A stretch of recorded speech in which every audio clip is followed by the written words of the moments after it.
कल जो पैराग्राफ हुआ था अंत में, जो लेख चल रहा है ध्यान और समर्पण, उसका जो पैराग्राफ कल हुआ लास्ट में, उसको पढ़ के आगे बढ़ते हैं। इसमें कहा मौसी जी ने कि समर्पण सब कुछ तेरा है, केवल मौखिक नहीं, केवल समय विशेष के लिए भावावेश में नहीं कि कुछ समय के बाद जब भाव का नशा उतरा तो कहता है मेरा है, सब कुछ मेरा है। नहीं नहीं, यह समर्पण नहीं। समर्पण समय विशेष का नहीं, अवस्था विशेष का नहीं, यह तो श्वासों का साथी है। केवल धरा पर शरीर रहता है इतने ही दिनों का साथी नहीं, इसी जन्म का साथी नहीं, न जाने कितने जन्मों का साथी है यह समर्पण। जो महाशक्ति के आकर्षण से बद्ध हो जाता, स्वतः ही उसका ध्यान लग जाता। समर्पण किया नहीं जाता, हो जाता है। बुद्धि से किया हुआ समर्पण केवल समर्पण शब्द मात्र है, अवस्था तथा अनुभूति का रूप नहीं बनता। अवस्था या अनुभूति ही तो स्थायी भाव रखती है। और यही भाव लिया गया था कि समर्पण का मतलब ही होता है सब कुछ तेरा है, मेरा कुछ भी नहीं, और जो कुछ भी है तुम्हारा ही दिया हुआ है और तुम्ही को अर्पित है। चाहे स्थूल है, सूक्ष्म है, कुछ भी है मेरे पास जिसे मैं अपना समझता हूं, वो मेरा अपना नहीं है। था एक समय जब मेरा घर, मेरा परिवार, मेरे विचार, मेरे भाव मेरा मेरा करता था, लेकिन अब मेरा कुछ भी नहीं, सब कुछ तेरा ही तेरा है। और यह सिर्फ बोलने की बात नहीं है, या फिर कभी कभी आवेश आ जाता है, भाव की कुछ ऐसी अवस्था बन जाती है, कुछ ऐसी उत्तेजना आ जाती है भाव में, जब उसको होश नहीं रहता है और जोश में वो कह देता है कि सब कुछ तेरा है, सब कुछ तेरा है, मेरा कुछ नहीं। और उसके बाद जैसे कोई नशा हो जाता है और उतरता है नशा, तो कहता है अरे नहीं नहीं, मुझसे गलती हो गई, मुझे माफ करो भाई, ऐसे ही बोल दिया था मैंने, तो नशे में कुछ भी बोल दिया था, मेरा है, सब कुछ मेरा है। फिर कहने लगता है मेरा है। तो यह कोई समर्पण नहीं होता है। ऐसा देखा जाता है कि बहुत लोग भावावेश में, भाव की उत्तेजना में एक ऐसा भाव का नशा चढ़ता है और पूरी तरह से सोच लेते हैं कि हाँ भाई हो गया, मेरा तो समर्पण हो गया। और ये नशा कोई ऐसा नहीं है जैसा कि लोगों का देखते हैं कि भाई नशा हो गया, थोड़ी देर को सो गया, आराम करने लग गया और नशा उतर गया। ऐसा नशा नहीं है ये भाव का नशा। ये नशा दिनों दिन तक चढ़ा रहता है, लेकिन जब ये उतरता है उस वक्त बहुत बुरा लगता है। प्रत्येक नशे की यही तो विशेषता होती है कि जब नशा चढ़ता है तब तो लगता है हाँ कितना अच्छा लग रहा है, किंतु जब नशा उतरता है तो इसीलिए क्या करता है, जिसको नशा हो जाता है वो चुपचाप जाके सो जाता है। वैसे ही जिसको भाव का नशा हो जाता है वो भी चुपचाप सोने के ही चक्कर में रहता है कि दुनिया से मुझे कोई लेना देना नहीं है। लेकिन जैसे ही वापस नशा उतरता है तब लगता है नहीं, दुनिया से तो लेना देना है, ये मेरा घर है, मेरा परिवार है, सब कुछ तो मुझे संभालना पड़ेगा, कैसे चलेगा अब मेरा जीवन। इस तरह मैं अगर अपने हाथ में कुछ भी नहीं रखूंगा, सब कुछ उसी को दे दूंगा, तो यह अवस्था साधारणतया देखी जाती है। तो यह कोई समर्पण नहीं कहलाएगा कि आपने एक समय विशेष में, अवस्था विशेष में, भावावेश में आपने समर्पण कर दिया, बस हो गया समर्पण। उसको तो आजीवन मेंटेन करना है, हमेशा। यह समर्पण क्या है? श्वासों का साथी है ये। श्वास रहे या न रहे, भले ये शरीर रहे या न रहे, सिर्फ इतने ही दिनों का साथी नहीं है यह समर्पण। यह समर्पण जो एक बार हो गया तो फिर अपने हाथ में कुछ भी नहीं रहता। पूरी तरह इस मानसिकता के साथ, इस सोच के साथ जब तक समर्पण नहीं करता कि मैं सब कुछ देने को तैयार हूं, तो इसी जन्म का साथी नहीं है।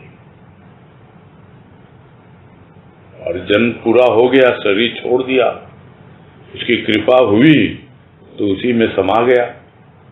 और यदि कृपा में कुछ कमी रह गई अपनी ओर से या उसकी ओर से, कोई बात नहीं है, ये समर्पण व्यर्थ नहीं जाएगा। फिर से अगले जन्म में फिर से यह समर्पण हमें याद दिला देगा, हमारी जो भी खोई हुई स्मृति है उसको जगा देगा यह समर्पण कि अरे तेरे जन्मों का साथी है, मैं हूं तेरे जन्म जन्मांतर का साथी।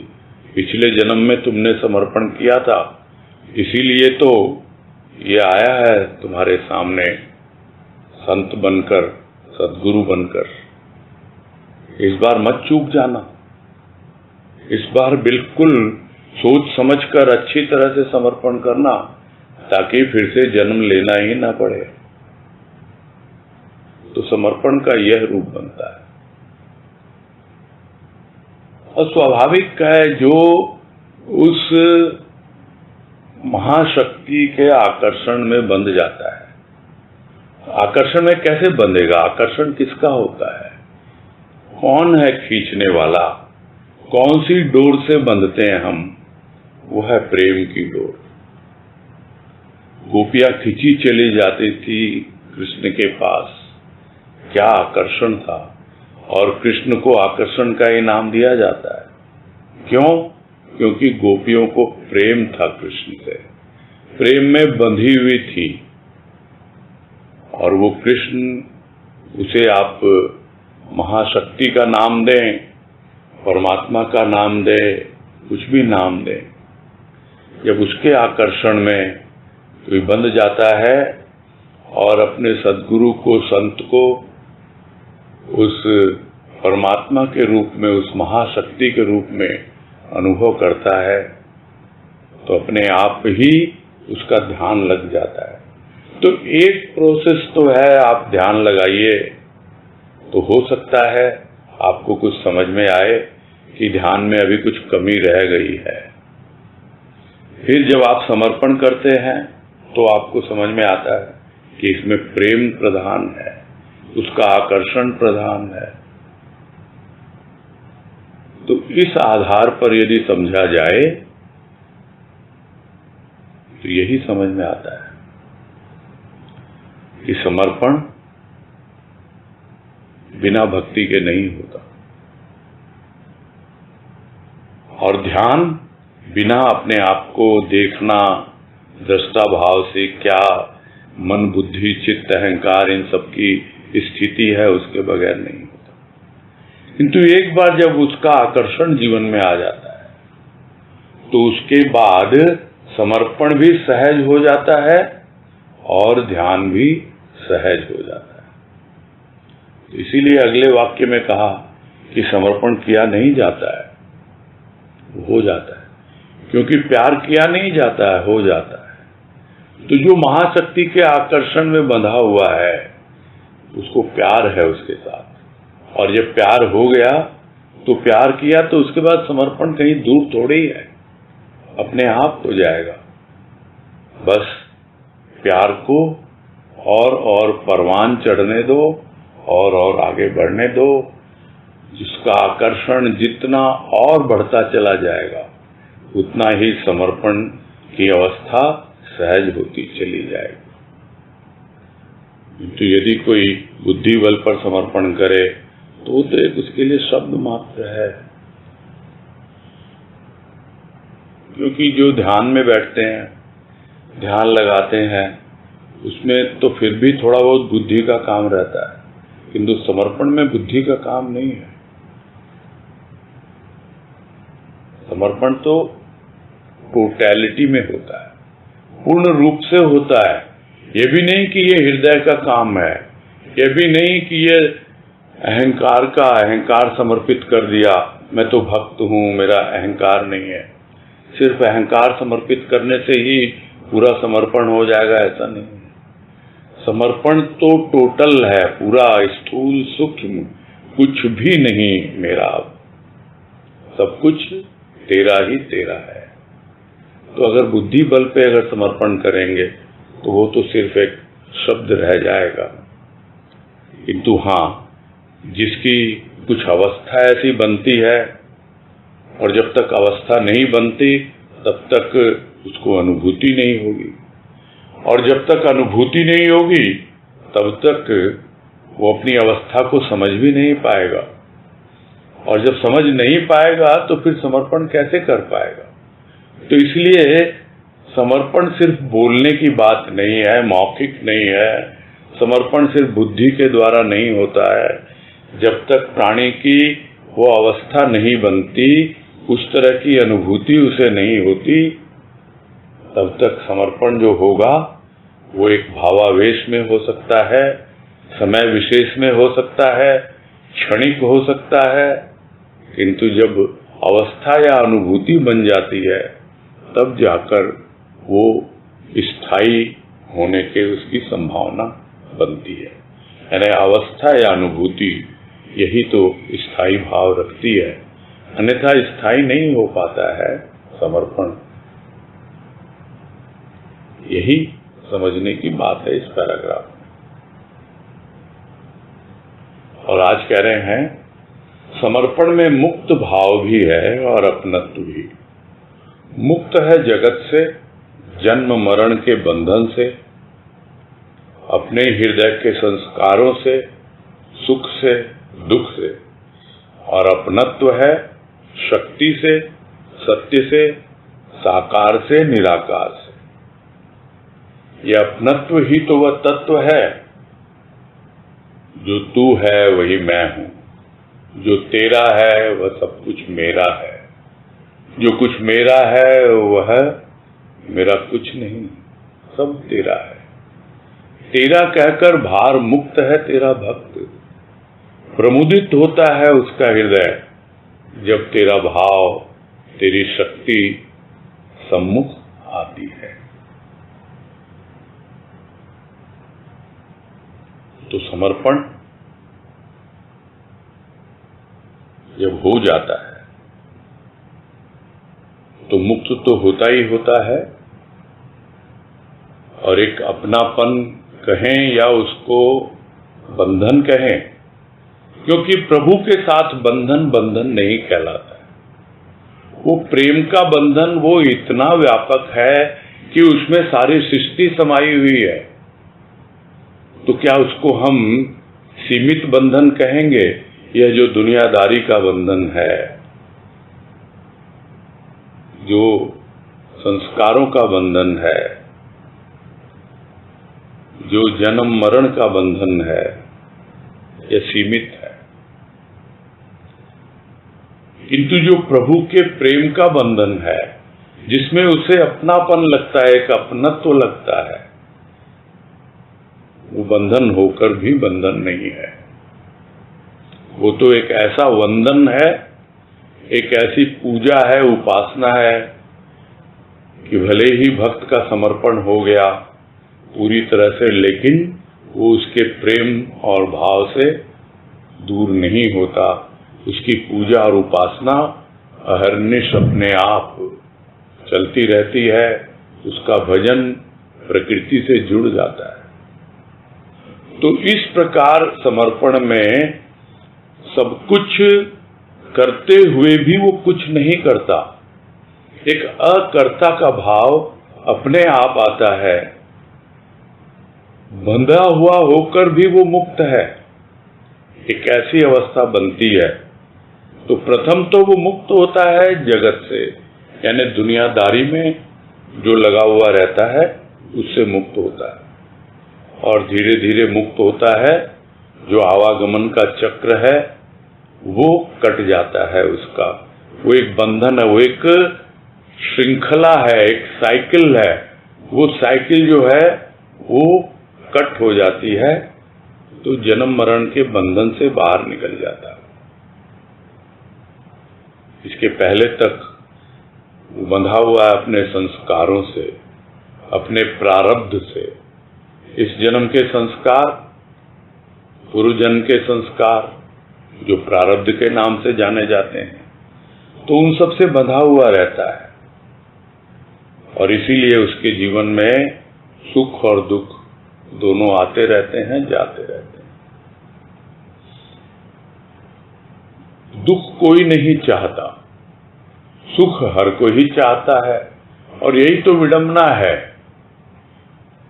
कि ये दुख कभी जाता नहीं है, क्योंकि हम सुख के पीछे भागते रहते हैं और वो सुख को पकड़ पाते नहीं, इसलिए दुख ही पकड़ में आता है। आज ही मैं एक छोटी सी स्टोरी पढ़ रहा था कि एक जादूगर था जो उसका अपना एक ऐसा माया जाल था, कभी मरता ही नहीं था। तो किसी बुजुर्ग ने बताया, देखो वो पेड़ पे जो तोता बैठा हुआ है उसमें उसने अपनी जान को डाल रखा है। वो तोते को अगर मार दोगे तब मरेगा, ये नहीं तो नहीं मरेगा।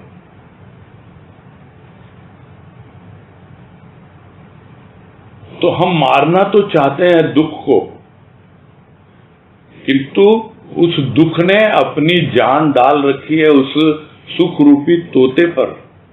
तो जब तक हम सुख से वंचित रहेंगे, यानी सुख को नहीं पकड़ेंगे और उससे अपना पिंड नहीं छुड़ाएंगे, तब तक ये दुख दूर नहीं होगा।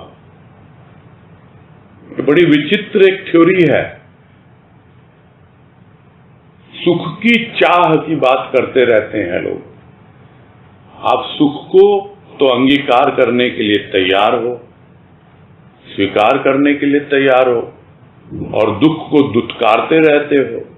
इसीलिए तो जिस दिन सुख को भी नकारते रहेंगे और दुख को स्वीकार करते रहेंगे, तब हमको समझ में आएगा कि ये सुख और दुख का रहस्य क्या है। और वो रहस्य समझ में आने के बाद कुछ है ही नहीं। और समर्पण जब हो जाएगा तो अपने आप ही एक ऐसी अवस्था बन जाती है जब दुख और सुख के ऊपर उठ जाता है। तो अपने संस्कारों के कारण उससे बंधा हुआ है, उससे मुक्त होता है। सुख और दुख से बंधा है, उससे मुक्त होता है, यानी उससे ऊपर उठ जाता है। अब संस्कार उसका कुछ नहीं बिगाड़ सकते, अब दुख सुख उसका कुछ नहीं बिगाड़ सकते। और उसका अपनापन तो है ही उस प्रभु से, उस महाशक्ति से, परमात्मा से, सत्य से। कुछ भी नाम लें उसका, और वो सत्य जो साकार रूप में आता है संत बनकर, फिर निराकार रूप में अपने प्रेम और भाव का चोला ले लेता है, एक अपना रंग रूप धारण कर लेता है। तो उसके साथ एक अपनापन अपने आप ही डेवलप होने लगता है जब समर्पण होता है तो, या उसकी प्रारंभिक अवस्था बनती है और चलता रहता है, और वो एक और मुक्त होता है, लेकिन उससे मुक्त नहीं होना चाहता। वो उससे हमेशा युक्त रहना चाहता है, उससे जुड़ा रहना चाहता है, और वो अपनत्व है। और ये अपनत्व जो है, उसी में वो तत्व छिपा हुआ है जो बार बार बोलता रहता है भक्त कि भाई जो तू है वही मैं हूं। तो बोलने से क्या है, उसमें अनुभव मिलता है उसको। वो उस अपनत्व को बनाकर रखता है कि जो मैं हूं वो तू है, जो तू है वो मैं हूं। तो जो मेरा है वो सब कुछ तेरा हो गया, तो मेरा अब क्या रहा? तो मेरा कुछ भी नहीं है, लेकिन कुछ भी नहीं है यानी सब कुछ है। यही तो कुछ और सब कुछ जो लेख गुरुदेव का हुआ, उसका सार यही है। जिसका कुछ भी नहीं है उसका सब कुछ है। सुनते रहते हैं हम, गानों में भी सुनते रहते हैं, जिसका कोई नहीं उसका खुदा है यारों। कोई नहीं मतलब कुछ भी नहीं है उसका, और उसका सब कुछ हो जाता है, यानी वो खुदा, वो परमात्मा, वो सब कुछ उसका हो जाता है। तो समर्पण यही है, जिसका कुछ भी नहीं है लेकिन सब कुछ उसी का है। वो परमात्मा उसका हो गया तो सब कुछ उसका हो गया। सब कुछ उसी का है, सब तेरा ही तेरा है। और तेरा अनुभव करके, तेरा कहकर भक्त क्या रहता है? पूरी तरह भार मुक्त जीवन जीता है। एक अवस्था होती है जीवन मुक्त अवस्था, और एक अवस्था है भार मुक्त अवस्था। तो जब समर्पण होगा तब भार मुक्त होगा। किसी भी प्रकार का बोझ उसके न तो अंतःकरण में भीतर और न बाहर, कोई भी बोझ, कोई भी भार नहीं है। अब वो पूरी तरह निर्भर है, हल्का फुल्का है। अब वो जो हल्का फुल्का होता है तो वो बंधा हुआ तो है, जुड़ा हुआ तो है, किंतु फिर भी वो मुक्त है। इसीलिए कहा गया कि समर्पण में दो अवस्था बनती है, एक मुक्तावस्था और एक अपनत्व की अवस्था यानी बंधन की अवस्था। तो प्रथम भार मुक्त होता है और फिर जीवन अपने आप एक मुक्तावस्था में जीता रहता है। वो है उसके भक्त की विशेषता। किसकी है वो शक्ति? वो शक्ति प्रभु की है। किसकी है वो शक्ति? वो शक्ति समर्पण की है, भक्ति की है। तो इस तरह भार मुक्त होकर के भक्त जीवन जीता रहता है और प्रसन्न चित्त आनंद मग्न होकर उसी के भाव में, उसी के प्रेम में अपना जीवन यापन करता है। लोग देखते हैं ये क्या जीवन है, किंतु उसके समक्ष तो उसका प्रभु है। अब उसे कुछ भी नाम दे दें, उसे महाशक्ति कह दें, उसकी शक्ति कह दें, भक्ति की शक्ति कह दें, कुछ भी कहें, किंतु वो तो अपने प्रेम और भाव में मगन होकर जीवन मुक्त अवस्था जीता है। आगे है समर्पण क्या है? सम होकर अर्पण करना, यही है समर्पण। प्रथम प्रण करता है भक्त, तभी समर्पण करता है। प्राणों से प्रण करता है, तभी अर्पण करता है। समर्पण स्व में तू, तह में तू, यह वह में तू, याद फरियाद में तू, आते जाते श्वासों में तू। कैसे मिट जाऊं तेरे चरणों में, कैसे न्योछावर हो जाऊं तेरे चरणों पर, कैसे तेरे भावों को हृदय में संजो कर रखूं, तेरे प्यार के प्रवाह में बह जाऊं।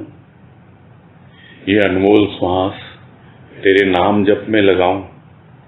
नहीं, यह जप तप ध्यान धारणा इत्यादि तो साधन का मार्ग है। ये श्वास तेरे प्यार पर अर्पण है। तो समर्पण क्या है?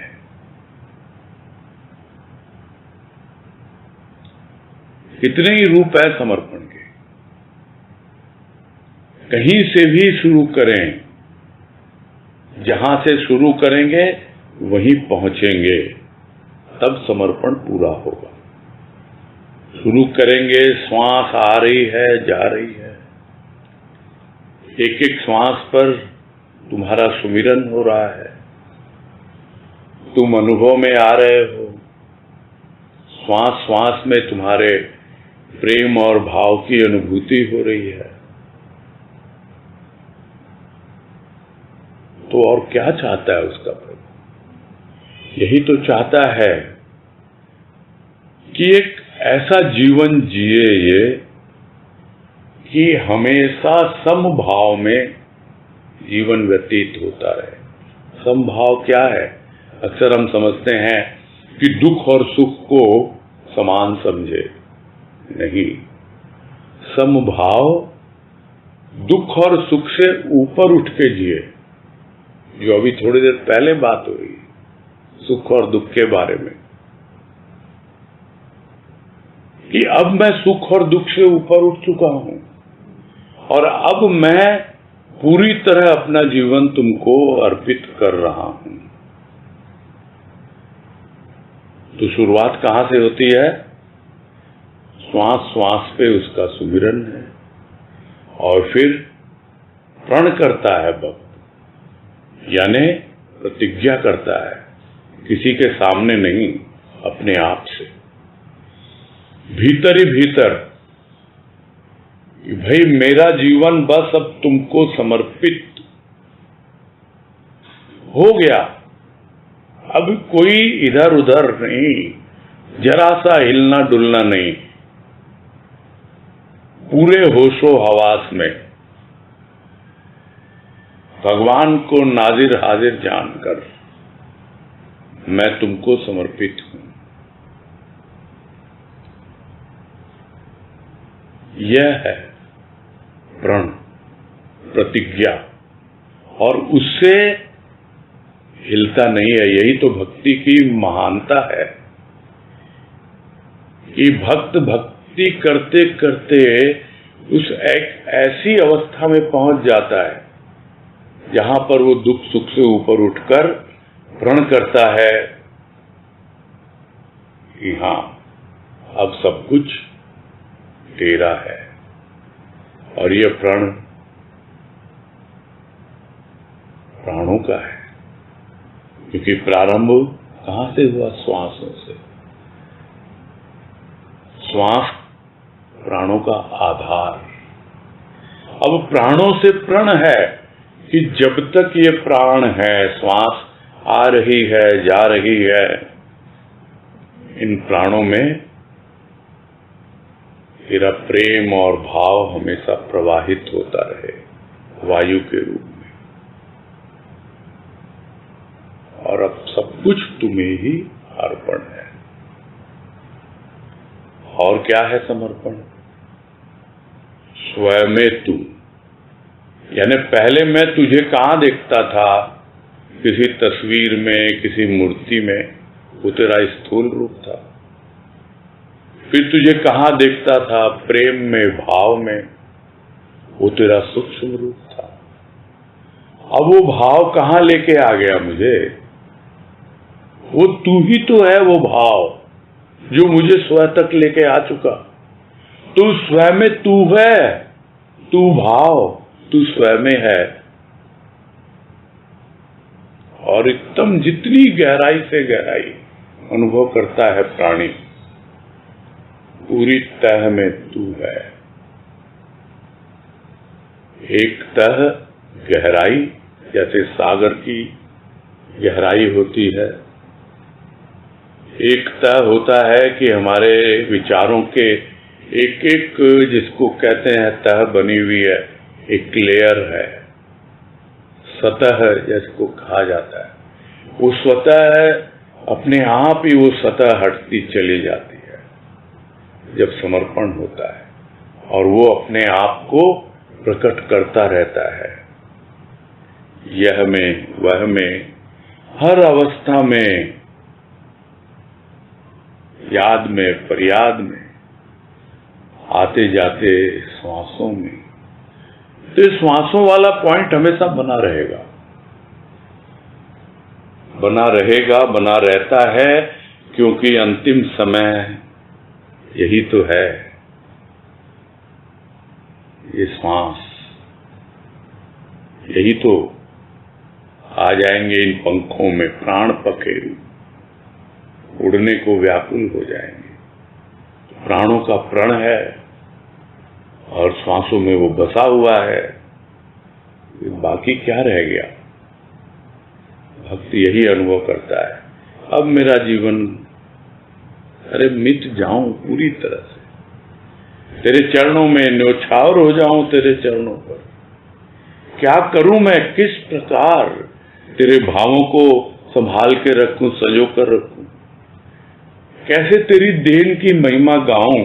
कितना कुछ तू देता है, कितनी कृपा करता है, हृदय को प्रेम और भाव से भर देता है, किंतु मैं संभाल ही नहीं पाता, संजो कर रख ही नहीं पाता।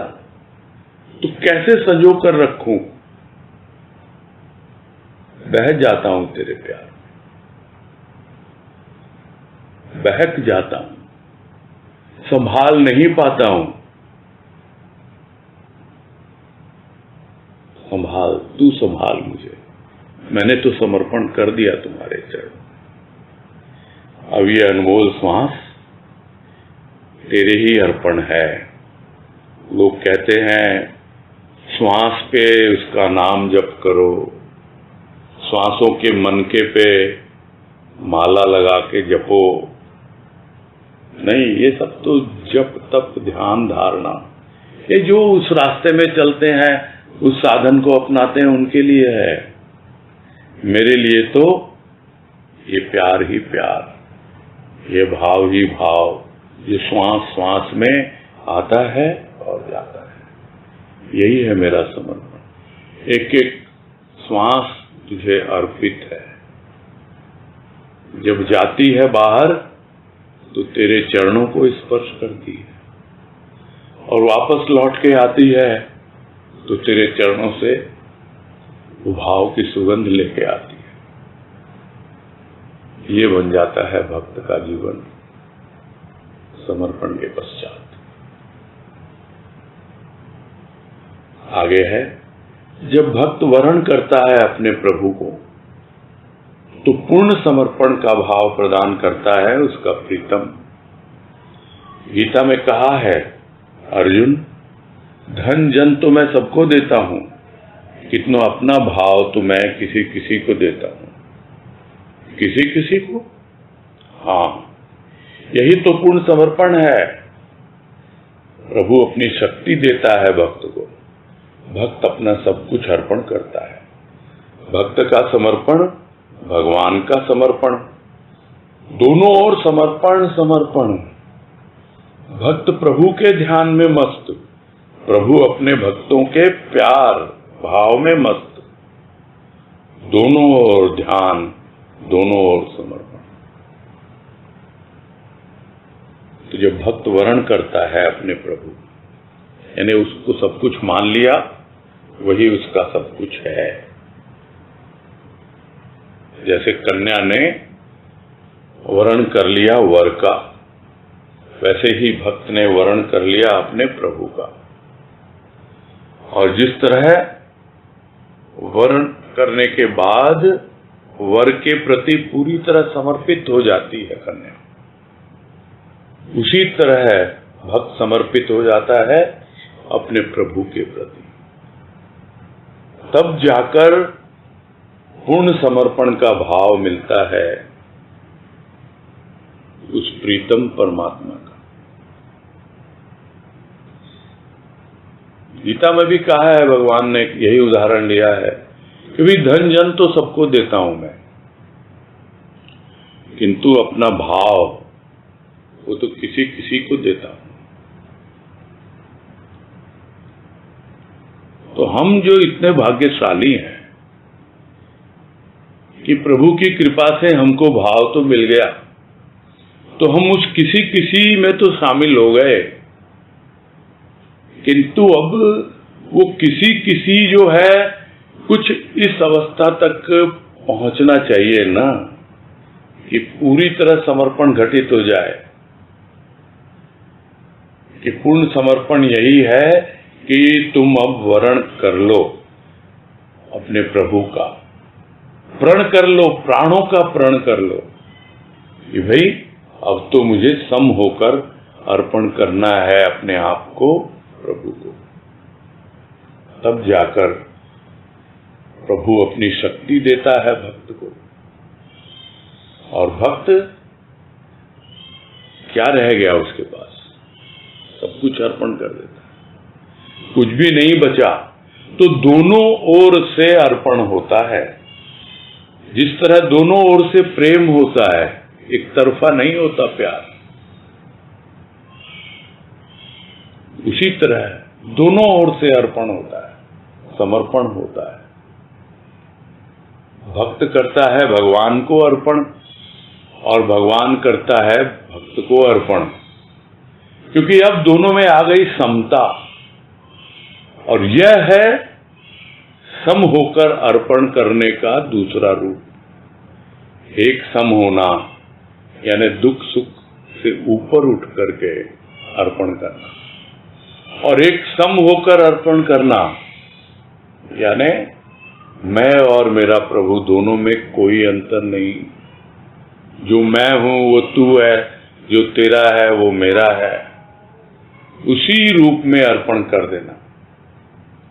तो दोनों का समर्पण चलता रहता है, दोनों ओर, भक्त की ओर और भगवान की ओर।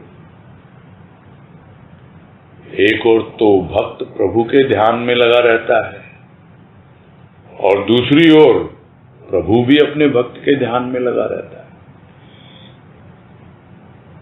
क्योंकि भक्त यदि प्रभु के ध्यान में है तो भक्त के बाकी काम कौन संभालेगा? जिस तरह हमने बहुत दृष्टांत सुने हैं, घटनाएं सुनी हैं कि कबीर तो मगन है उसके भजन में। सुबह देखते हैं साड़ी बुनी हुई मिली, कौन बुन गया? ये सारे काम करता है वो भक्त, स्थूल ही नहीं, सूक्ष्म के, इसके उसके, क्योंकि वो उसके प्रति समर्पित है, उसके ध्यान में मगन है। तो उनका ध्यान कौन रखेगा फिर? उनका प्रभु ही तो रखेगा। तो प्रभु अपने भक्तों के प्रेम में, भाव में, उसमें मस्त रहता है और अपने आप उनका ध्यान रखता है। तो दोनों ही ओर से ध्यान है और दोनों ही ओर से समर्पण है। हम यह न समझें कि हम सिर्फ अपने ही भीतर अंतःकरण को देख रहे हैं कि हमारे मन में क्या हो रहा है, कि हमारा मन तन्मय हो रहा है, हमारा चित्त क्या है, स्थिर है, क्या हमारी बुद्धि का विवेक सहायक है। इतना ही नहीं है, सब जगह वो हमें आगे बढ़ाता रहता है। क्यों? क्योंकि वो हमारा ध्यान रख रहा है कि हम ध्यान कर रहे हैं उस अवस्था तक पहुंचने के लिए जहां पे पूरी तरह से हम साध्य तक पहुंच जाएं। यह है ज्ञान का रास्ता। वहां पर भी वो हेल्प करता है, पूरी सहायता करता है, कृपा करता है। उसी ओर जब भक्ति में लग गया तो समर्पण, ये बिल्कुल रिवर्स ऑर्डर में होता है। ज्ञान में शुरुआत होती है मन से, फिर बुद्धि, चित्त, फिर अहंकार, यानी अहंकार एकदम लास्ट में। और जबकि भक्ति में अहंकार सबसे पहले गिरा दो अहंकार, उसके बाद धीरे धीरे अपने आप तुम्हारी बुद्धि, तुम्हारा मन, तुम्हारा चित्त, हृदय, कुछ भी कहें, सब अपने आप रास्ते पे आने लगते हैं। और जब दोनों साथ चलते हैं प्रभु के भाव में, उसके प्रेम में, तो कहना ही क्या है। प्रभु भी मस्त और भक्त भी मस्त, दोनों ओर ध्यान, दोनों ओर समर्पण।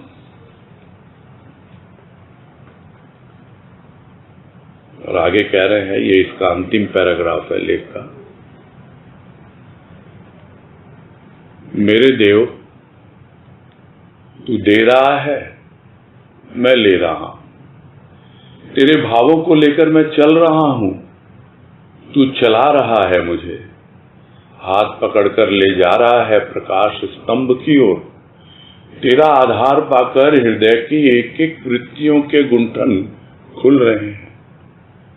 तू अनामी है, मैं नामी हूं इस जगत में तेरे भावों के कारण।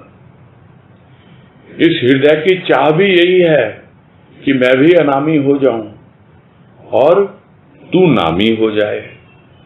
तेरा नाम जगत का प्रकाश हो, तेरा भाव जगत के लोगों का धन हो, जगत का जन जन तुझे वरण करें, प्रतिपल साथ पाएं अपने जीवन में, यही जगत का आदर्श हो। अब अंत में भक्त के हृदय के उद्गार हैं और यही कह रहा है भक्त कि क्या समर्पण, क्या ध्यान। ये तो एक ऐसी अवस्था बन जाती है जीवन में जहां पर कितना ही दे दो उसको, किंतु वो उससे न जाने कितना गुना करके हमें वापस लौटाता है। और भक्त लेता है, यही उसका काम, और देता है ये भगवान का काम। तो वो दे रहा है, वो ले रहा है, और लेके वो कर क्या रहा है? क्या अपने पास रख रहा है? नहीं, वो अपना जीवन व्यतीत कर रहा है, पूरी तरह उसके चलाए चल रहा है। जिस रूप में जहां भी उसका दिया हुआ भाव, प्रेम अर्पित होता है, वो उस तक ही पहुंचता है। वो दाता की देन वहीं तक पहुंचती है। तो यह न समझे कि उसने दिया है और हम यह लेके बैठ जाएं। नहीं, जीवन तभी चलता है जब दाता की देन वापस उस दाता तक पहुंचती है। हम समझेंगे कैसे पहुंचती है। एक उदाहरण लेते हैं, अभी का प्रैक्टिकल उदाहरण लेते हैं कि देने वाला दे रहा है, वही तो हमारा प्रभु है, और लेने वाला ले रहा है। किसके भावों को ले रहा है? उसके भावों को ले रहा है। और मैं चला जा रहा हूं, बोले जा रहा हूं, सुनने वाला सुन रहा है, लेकिन वो सुनने वाला कौन है? वो भी तो उसके भीतर बैठा हुआ वही मेरा प्रभु ही तो है। तो भीतर से बैठा हुआ यह प्रभु यही इस मुख से बोल रहा है, और सुनने वाले के भीतर बैठा हुआ प्रभु वही तो सुन रहा है। तो तू ही दे रहा है, तू ही ले रहा है। मेरा नाम तो बीच में यूं ही आ जाता है। ठीक है, यह जीवन है, हाथ पकड़कर आगे बढ़ रहे हैं, ध्यान लगता है, नहीं लगता है, किंतु वो ज्योति की किरण वो दिखाई देती है, वो अंतर ज्योति, वो प्रकाश स्तंभ जो भीतर है, उसी का ध्यान लगा रहा है और उसका आधार पाकर आगे बढ़ता चला जा रहा है। एक एक हृदय की ग्रंथियां खुलती चली जाती हैं, एक एक वृत्तियों के नृत्य समझ में आने लगते हैं, सारे प्रकृति के खेल स्पष्ट होने लगते हैं। प्रकृति पुरुष का जो कुछ भी चल रहा है इस पूरी सृष्टि में, सारे अवगुंठन खुलते चले जाते हैं। तो तू कौन है? तू तो अनामी है। मेरा कोई नाम दे दिया है तूने। इस जगत में जब तक है तब तक तो नाम रहेगा ही ना, नहीं तो लोग पहचानेंगे कैसे। किंतु अब पहचान कहाँ हो रही है? अब पहचान हो रही है तेरे भावों के कारण। तेरे भावों के कारण लोग जान जाते हैं, क्योंकि मैं हूं ही नहीं। अब मेरा नाम नहीं है कोई, अब नाम है तो तेरा है, तेरे भावों का है। उसके कारण लोग अगर किसी को जानते हैं तो वो नाम की वजह से नहीं जानते, वो उस अनामी की वजह से जानते हैं। और यही हृदय में चाह रहती है भक्त के कि एक दिन मैं भी पूरी तरह तुझ में समा जाऊं और मैं भी अनामी हो जाऊं। मेरा कोई नाम अभी भी नहीं है और उसके बाद भी कोई नाम न हो। नाम अगर हो तो तेरा हो, तेरा ही नाम, तेरे ही नाम से लोग अब भी जानते हैं सबको, क्योंकि मैं तो खो चुका हूं। फिर वही बात आती है बार बार, वही शेर कि तुम्हारे नाम से जान जाते हैं लोग। मैं वो खोई हुई चीज हूं जिसका पता तुम हो।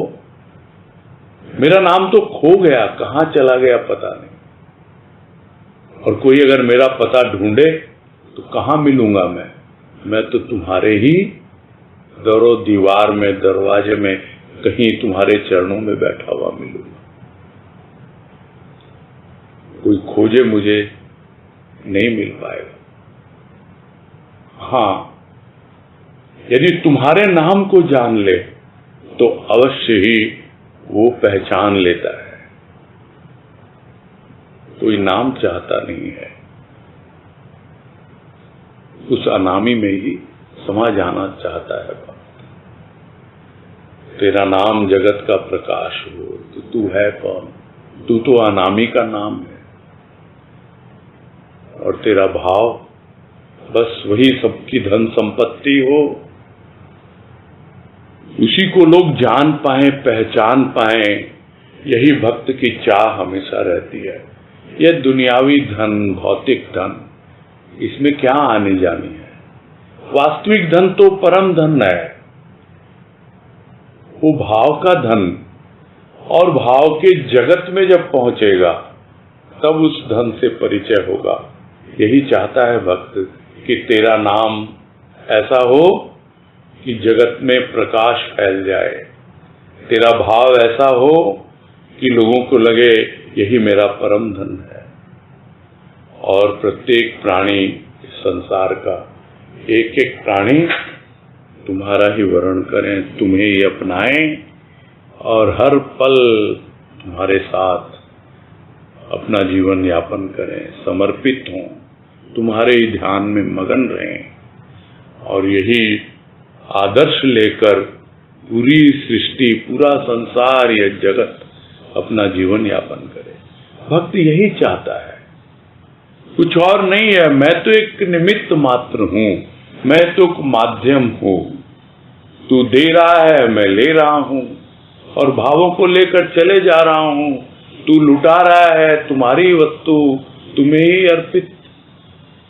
इस भाव से भक्त अपना जीवन यापन करता चला जाता है और यही चाहता है कि जन जन उस भाव का वर्ण करें, उस भाव के जगत में प्रवेश पाए और उसका अपने जीवन में उस भाव के प्रकाश को अनुभव करें। बस इसके साथ ही पूरा करते हैं ये लेख।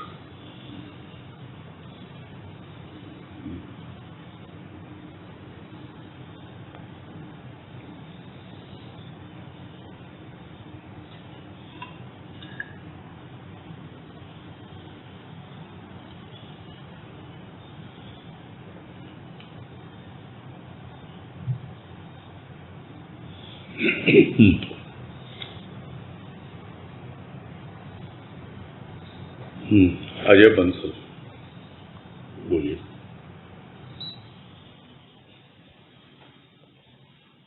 हाँ भैया प्रणाम।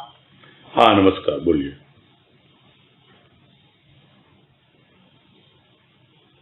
अच्छा, वो आवाज आ रही है? नहीं, आवाज तो आ रही है, मुझे ध्यान में आ गया।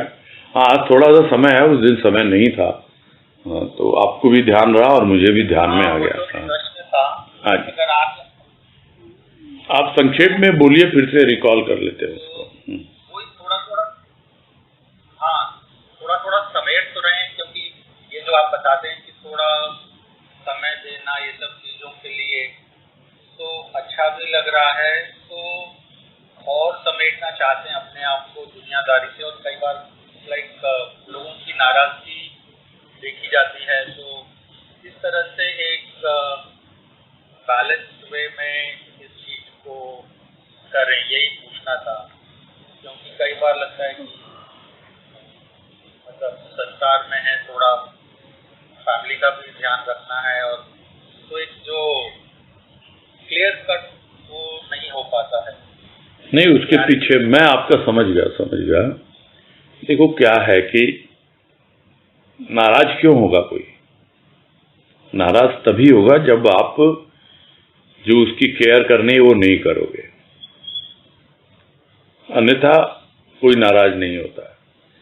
तो जिसकी जितनी केयर करनी है, जितना उसका ध्यान रखना है, उतना रखना है, बाकी तो अपना लगे रहना है। किसी को नेग्लेक्ट करके नहीं करना है कुछ भी, है ना। उपेक्षा नहीं करनी किसी की। अभी कुछ दिन पहले ये फेसबुक पे डाला था मैंने कोटेशन, किसी से कोई अपेक्षा नहीं रखनी, किसी की कोई उपेक्षा नहीं करनी, सब कुछ स्वीकार करते हुए चले जाए प्रभु की कृपा समझकर। यही है एक तरीका सहज और सरल जीवन जीने का। ये उस कोटेशन में था, और कुछ नहीं है। आप किसी को नेग्लेक्ट मत करिए, उपेक्षा मत कीजिए किसी की, और किसी से अपेक्षा मत रखिए, यानी एक्सपेक्ट मत कीजिए कि वो मेरे लिए ये करे। अदरवाइज कहीं कोई प्रॉब्लम नहीं। आपको जो करना आप कीजिए, जो आपकी जिम्मेदारी है, जो आपकी ड्यूटी है, ड्यूटीज एंड रिस्पॉन्सिबिलिटीज, उसके साथ तो कोई कॉम्प्रोमाइज होना नहीं चाहिए।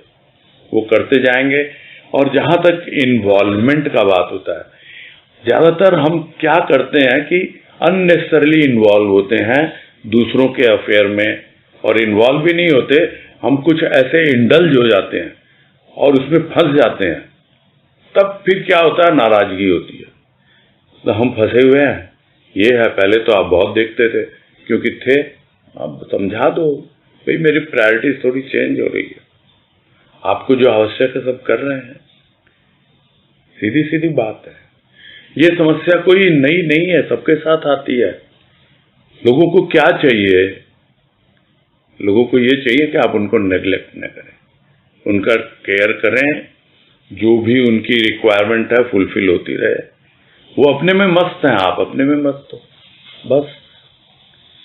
ये तो हम देखते हैं। और आज की जनरेशन तो बहुत ज्यादा, वो चाहती नहीं है कि कोई इंटरफेयर करे उनकी लाइफ में। और पहले भी हम जिनसे थोड़ा ज्यादा मिक्सअप होते थे या उठ बैठ होती थी, तो धीरे धीरे उनको भी समझ में आ जाता है कि भाई इसकी प्रायोरिटीज चेंज हो गई है, ये जो है अब अलग लाइन में चल रहा है। समझ में आ जाता है, बोलने की जरूरत नहीं होती है। मेरे हिसाब से तो यही है तरीका। ठीक है। हाँ भैया, हरिओम। हाँ हरिओम। हाँ, तनुश्री शर्मा।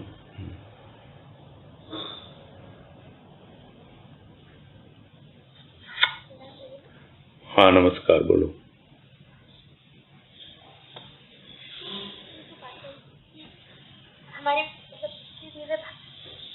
आवाज नहीं आ रही ठीक से आवाज नहीं आ रही। आवाज ठीक से नहीं आ रही है मुझे। हेलो, अभी आ रही है भैया? आपका कुछ, आपका माइक्रोफोन हिल रहा है शायद कुछ। अच्छा, एक मिनट। हेलो। हाँ अभी आई। हाँ अभी ठीक आई है। हाँ बोलो। ये जो बात है कि पहले हमारे नाम से लोग जानते थे, अब भावों से पहचानते हैं, उसके दिए हुए भावों से। हाँ, ये और समझना था भैया। तो भाव तो उसी के है, तो उसी की पहचान होती है ना।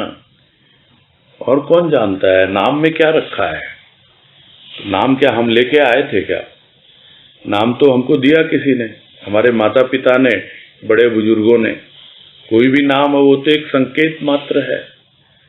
तो जब हम सामने वाले का यानी अपने प्रभु का नाम समझ गए कि वो नाम नहीं है उसका, तो कोई और ही है, वो तो अनामी है, तो फिर हम भी तो चाहेंगे ना कि हम उस अनामी में शामिल हो जाएं, हम भी उसके साथ मिल जाएं।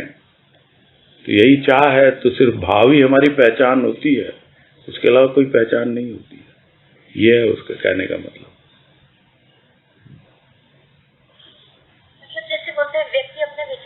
जाना जाता है तो वो तात्पर्य है क्या? हाँ, उस वक्त नाम सिर्फ एक पहचान के लिए होता है, संकेत के लिए होता है। जैसे हम कहते हैं गुरुदेव, तो गुरुदेव तो दुनिया भर में है, जगह जगह गुरुदेव, लेकिन हम जब गुरुदेव कहते हैं तो हमको समझ में आ जाता है कि हम किसके लिए कह रहे हैं। संत नंदलाल के लिए कह रहे हैं, या जो भी हम नाम दें उसको। किंतु अपने आप में गुरुदेव क्या है? एक यूनिवर्सल चीज है, वैसे ही है।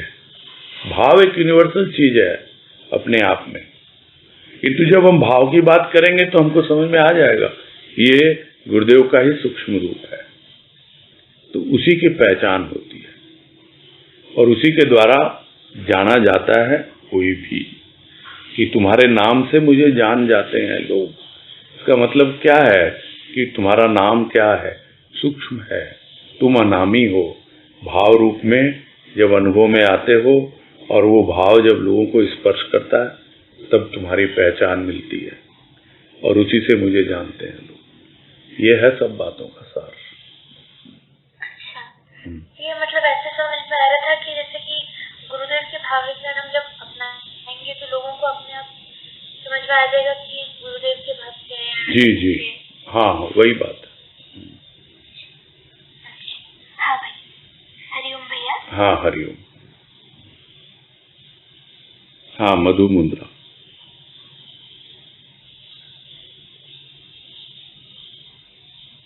प्रणाम भैया, हरिओम। हाँ नमस्कार। ये समझना था जिसमें सम होकर अर्पण करना में आपने चीज बताई कि सुख दुख को समान समझना, तो ये तो बहुत बार सुना है। और एक और आज आप बात है कि सुख दुख से ऊपर, तो ये सुख दुख से ऊपर उठना समझ में नहीं आया। उसका तो उदाहरण भी आया था ना कि हम जो भी कुछ करते हैं वो करते हैं दुख के साथ, दुख को भगाने की कोशिश करते हैं। सुख के साथ करना है। ये दुख के जो प्राण है ना वो सुख में अटके हुए हैं, उसको मारना नहीं है लेकिन उसको समझना है। जो पक्षी का उदाहरण भी आया था, यानी कि हम सुख और दुख दोनों को समझ लेंगे तब सुख दुख से ऊपर उठ जाएंगे। समर्पण का जो भाव है वो जब तक सुख और दुख रहेगा जीवन में तब तक समर्पण नहीं हो पाएगा। ये है कहने का मतलब। और एक समभाव, यानी मैं और मेरा प्रभु दोनों में कोई भेद नहीं है, कोई अंतर नहीं है। वो अवस्था तो बहुत बाद में बनती है, बहुत बाद में बनती है। तो आप सुख दुख, हाँ, तो एक तरह से आप यूं समझो कि पहली स्टेज क्या होगी, सुख हो या दुख हो हम उससे बिल्कुल प्रभावित नहीं है, दोनों को एक रूप में समझ रहे हैं, समान समझ रहे हैं। फिर हम दोनों से ऊपर उठ रहे हैं, और दोनों से ऊपर उठना मतलब आनंद की अनुभूति। आनंद ही है जो सुख और दुख से ऊपर उठाएगा आपको। और उसके बाद जब वो आनंद आपको ले जाएगा उस अवस्था तक कि वही है आनंद स्वरूप, और मुझे वही आनंद की अनुभूति हो रही है जो आनंद उसका है, यानी आनंद आनंद, इसके अलावा कुछ नहीं रह गया। तब दोनों एकाकार होते हैं, वो एक समता का भाव आता है। ठीक है, ठीक है भैया, हाँ अच्छे से समझ में आया। प्रणाम। हाँ हरिओम।